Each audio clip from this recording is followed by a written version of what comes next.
আসসালামু আলাইকুম রহমতুল্লাহ। কেমন আছেন সকলেই? আশা করি সকলেই ভালো আছেন। দেশ ও প্রবাসের সকল ইসলামী ব্যাংকের গ্রাহকদের জন্য একটি মহা সুখবর। ইসলামী ব্যাংকিং ইউনিটে সুকুক বরাদ্দ বাড়ল বাংলাদেশ ব্যাংকের মাধ্যমে, অর্থাৎ বাংলাদেশ ব্যাংক সুকুক বরাদ্দ বাড়ালো। বিষয়টি খুবই গুরুত্বপূর্ণ হতে চলেছে আপনাদের জন্য। একটু ধৈর্য সহকারে পুরো নিউজটি শুনলে বিস্তারিত বুঝতে পারবেন। ইসলামী ব্যাংকের বাইরের ব্যাংকগুলোর জন্য এটি কিন্তু দুঃসংবাদ, কারণ ইসলামী ব্যাংকের সুকুক বাড়লেও অন্য অন্য ব্যাংকের সুকুক কিন্তু কমেছে। আমরা বিস্তারিত আপনাদেরকে জানাবো। তার আগে বলি, আপনারা যারা এখনও আমাদের চ্যানেলটি সাবস্ক্রাইব করেননি, সাবস্ক্রাইব করে ফেলুন। পরবর্তী নিউজগুলো সবার আগে পেয়ে যাবেন। ভালো লাগলে অবশ্যই একটি লাইক দিয়ে নিউজটি শুনতে থাকুন। ইসলামী ব্যাংক ও আর্থিক প্রতিষ্ঠানের জন্য সুখবর। বাংলাদেশ ব্যাংক শরিয়া ভিত্তিক ব্যাংকিং ইউনিটে সুকুক এর বরাদ্দ বাড়িয়েছে।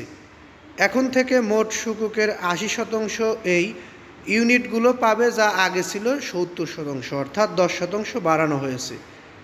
কেন্দ্রীয় ব্যাংকের জারি করা এক সার্কুলার অনুযায়ী প্রচলিত ব্যাংকগুলোর ইসলামিক শাখা, শরিয়া ভিত্তিক ব্যাংক, অর্থায়ন ও বীমা কোম্পানিগুলো এই বর্ধিত বরাদ্দের আওতায় আসবে। বাকি বরাদ্দের মধ্যে প্রচলিত ব্যাংক, আর্থিক প্রতিষ্ঠান ও বীমা কোম্পানিগুলোর জন্য বরাদ্দ ১০% থেকে কমিয়ে ৫% করা হয়েছে, অর্থাৎ ইসলামী ব্যাংকের জন্য বরাদ্দ বাড়লেও অন্য অন্য ব্যাংকের বরাদ্দ কমেছে।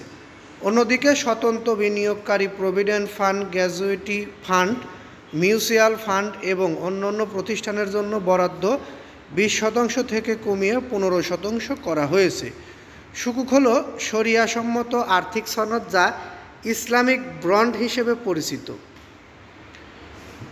যদি সব ক্যাটাগরিতেই আবেদনকারীর সংখ্যা বরাদ্দের চেয়ে বেশি হয়, তাহলে বিডারদের জমা দেওয়া প্রস্তাবের আনুপাতিক হারে সুকুক বিতরণ করা হবে। তবে কোনো একটি ক্যাটাগরিতে যদি বরাদ্দ পূরণ না হয়, তাহলে বাকি থাকা সুকুকগুলো অন্য অন্য ক্যাটাগরি বিডারদের মধ্যে তাদের প্রস্তাবের আনুপাতিক হারে বণ্টন করা হবে।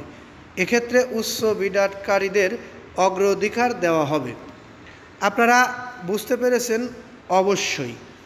আমরা আমাদের এই চ্যানেলের মাধ্যমে ব্যাংকগুলো সহ বাংলাদেশের গুরুত্বপূর্ণ সকল আপডেট নিউজ সবার আগে প্রকাশ করে থাকি। অবশ্যই আপনারা জেনে থাকবেন যে আমাদের এই চ্যানেলের নিউজগুলো সর্বদা সঠিক তথ্য প্রকাশ করে।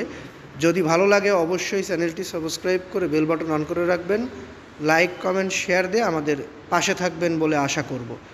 এই বলে আমি এখান থেকে বিদায় নিচ্ছি। পরবর্তী নিউজের অপেক্ষায় থাকুন। ততক্ষণ সকলেই সুস্থ থাকুন, ভালো থাকুন। আসসালামু আলাইকুম।